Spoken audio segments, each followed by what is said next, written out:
প্রিয় শৈশব, কুমির টাঙ্গা খেলার কথা মনে পড়ে? সেই কুমিরগুলো এখন অনেক বড় হয়েছে জানো। রোজ ঘরে বাইরে নতুন নতুন কুমিরের সাথে মোকাবেলা করতে করতে ক্লান্ত আমি। খেলার সাথীরা এখন রোজ বিকেলে টিউশন পড়তে যায়।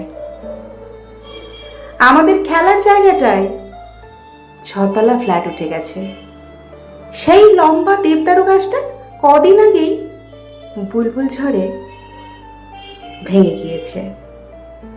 বড় পুকুরের ঘাটখানা বাঁধানো হয়েছে গত মাঘ মাসে।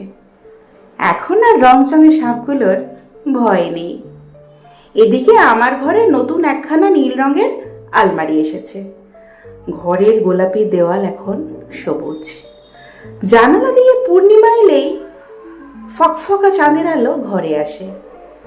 ছাদের টবগুলো এখনো আছে, কিন্তু সেই শিউলি গাছটা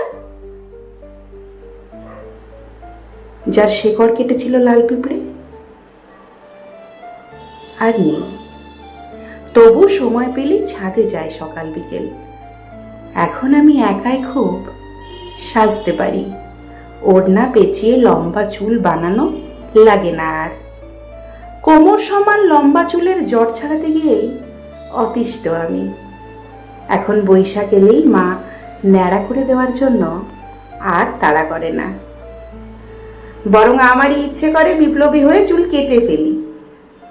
এখন আমরা মোবাইলে লুডো স্টার খেলি। বরফ পানি এখন টেম্পল রান। তবে বিকেলবেলার মন খারাপটা এখনো হয়, বুঝলে। ছাদে গিয়ে গলা ছেড়ে গান গায়। ছেলেদের তো খেলতেই নিতে চাইতাম না। ছেলেদের থেকে 100 হাত দূরে থাকতাম। অথচ তারাই এখন